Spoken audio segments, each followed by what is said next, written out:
it's hard because at first you may be like, but why can't Lara just sit still? Like, why is she not sitting? Or why is Nora looking out the window? But for some people, it's how they learn. And I think as adults, we know what works for us as learners, but for kids, we have this expectation of like, you sit down, you learn, you're listening, but that doesn't necessarily mean they're actually actively listening. There's a lot of ways that kids are learning and listening that doesn't look like just sitting down. And we have to kind of keep that in mind, even when we're at home. Right. We actually, in the classroom, a lot of classrooms have flexible seating.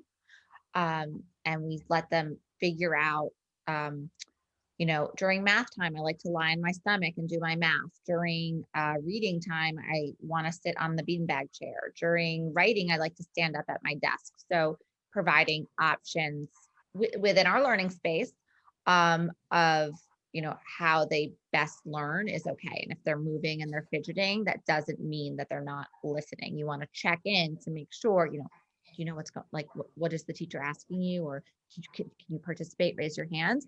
But that doesn't mean that they're not listening if they're not sitting still. In fact, I used to sit still I remember being in fourth grade, and I would sit still. I was a perfect angel. I didn't know what was going on. I wasn't listening. I was spacing out. So you could be sitting still and not listening at all, and you could be moving all around and hearing what's going on. It just depends on the child and the learner. Right.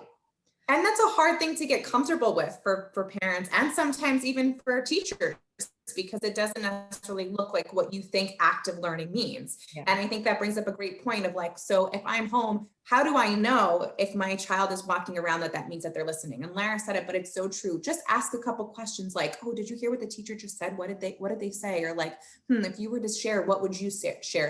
A couple of questions that just kind of gauge, like as you're slowly trying to, introduce independence, that allow you to say, okay, Lara's walking around, but she's on it. Or, Lara's walking around and maybe she's not really following what's going on. So I think allowing yourself that time to ask those questions. When you mean walking around, do you mean during the lesson? For sure. I mean, during the lesson, absolutely. I think there's times where kids in the classroom get up and they literally will do a job even. Like I had a student who would sweep the classroom during a mini lesson because that was a way that they could move their body and still hear what was going on. It could even be that some kids pace, or I had a student once who used to stretch in the back of the rug during the lesson because it was really hard for her to sit still for more than 5 minutes. And as we're building up this stamina on Zoom, I think it's important that like we allow a little bit of that to see, like, number one, how long does it really have to go on for? And number two, is that really what you need to learn? Interesting.